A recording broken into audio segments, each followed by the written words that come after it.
आणि त्यानंतरच महायुतीत नाराजीचे सूर उमटू लागले। अधिक जाणून घेऊया आपले प्रतिनिधी निवृत्ती बाबर यांच्याकडून। निवृत्ती, काय अधिकची माहिती या निर्णयाबाबत?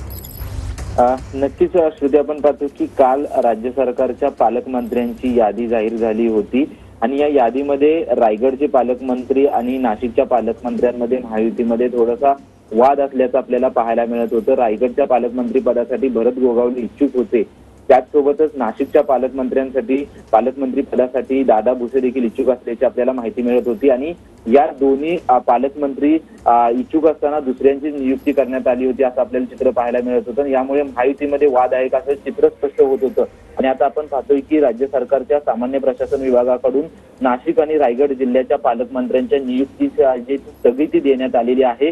त्याच्यामुळे महायुतीचं पालकमंत्रीपद काल जाहीर झालं होतं, परंतु या दोन जिल्ह्यांची पालकमंत्री पदाची नियुक्ती स्थगित देण्याविषयीचा महाराष्ट्र शासनाने जे आहे ते GR देखील काढलेला आहे। त्याच्यामुळे आता रायगडचा आणि नाशिकचा पुढील पालकमंत्री कोण असू शकतं आता हे पाहणं महत्त्वाचं असेल, कारण की रायगडमधून भरत गोगावले हे इच्छुक आहेत, तर नाशिकमधून जे आहे ते शिंदे गटाचे दादा भुसे त्याच्यासोबत आणखी काही मंत्री जे आहेत ते इच्छुक आहेत। त्याच्यामुळे नक्की आता कोणाच्या गळ्यामध्ये पालकमंत्री पदाची या दोन जिल्ह्यांची माळ पडते हे पाहणं महत्त्वाचं असेल। परंतु कालच ज्या पद्धतीने पालकमंत्री पदाची यादी जाहीर झाली होती त्याच्यानंतर एकाच दिवसामध्ये दोन जिल्ह्यांच्या पालकमंत्र्यांची स्थगिती जी आहे ते सामान्य प्रशासन विभागाकडून देण्यात आलेली आहे। त्याच्यामुळे पुढील राज्य सरकारच्या वतीने मुख्यमंत्री आणि उपमुख्यमंत्री काय निर्णय घेतात हे पाहणं महत्त्वाचं असेल।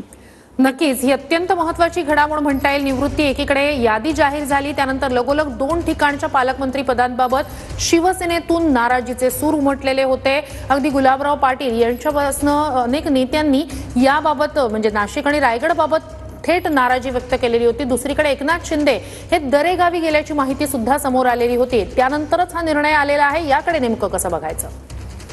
आपण जर पाहायला गेलं तर रायगडच्या पालकमंत्री पदाबाबत जे रायगडमधील महायुतीचे आमदार आहेत त्यांचं म्हणणं होतं की आदिती तटकरे यांच्याऐवजी भरत गोगावले यांना पालकमंत्रीपद द्यावं, त्याचसोबतच नाशिकचं पालकमंत्रीपद देखील गुलाबराव पाटील असतील किंवा दादा भुसे यांना देण्यात यावं अशी अनेकांची मागणी होत होती। परंतु ही मागणी न जुमानता आदिती तटकरे यांना पालकमंत्रीपद दिलं होतं। त्यानंतर अनेकांनी नाराजी स्पष्टपणे दाखवली होती। त्यानंतर खरं तर नाशिकचं आणि रायगडचं पालकमंत्री पदाची स्थगिती देण्यात आलेली आहे। त्यावरून आपण जर पाहायला गेलं तर मंत्री उदय सामंत यांनी देखील नाराजी दर्शवली होती।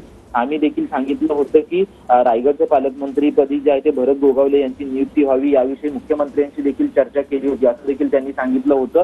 मुख्यमंत्री सध्या दावोस दौऱ्यावर आहेत, तर उपमुख्यमंत्री एकनाथ शिंदे हे देखील दरेगावी गेल्याची आपल्याला माहिती मिळते। त्याच्यामुळं आता या सर्व नेत्यांमध्ये चर्चा झालेली आहे आणि या निर्णय जो आहे की स्थगितीबाबतचा निर्णय घेण्यात आलेला आहे। परंतु आता एक महत्त्वाचं पाहणं असेल की पुढील जी पालकमंत्री या दोन्ही जिल्ह्यांसाठी कोणाची नियुक्ती होते हे पाहणं महत्त्वाचं असेल, की कारण 26 जानेवारी जवळ आलेला आहे आणि या दिवशी या जिल्ह्यांमध्ये कोण ध्वजारोहण करतं यासाठी देखील लवकरात लवकर पालकमंत्री जाहीर करणं महत्त्वाचं असेल। त्याच्यामुळे आता भरत गोगावले यांची रायगडच्या पालकमंत्री पदासाठी नियुक्ती होते का, त्याचसोबतच नाशिकच्या पालकमंत्री या सगळ्यात एक महत्त्वाचा मुद्दा असा की खाते वाटपाला उशीर झालेला होता।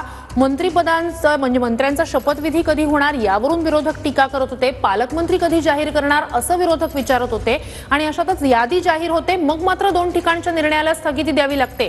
महायुतीतला अंतर्गत विसंवादच यातनं स्पष्ट होतोय का? गेलं तर जेव्हा महायुतीला जरी स्पष्ट बहुमत मिळालं तरी देखील 20 ते 25 दिवसानंतर खरं तर सरकार स्थापन निवृत्ती तुम्हाला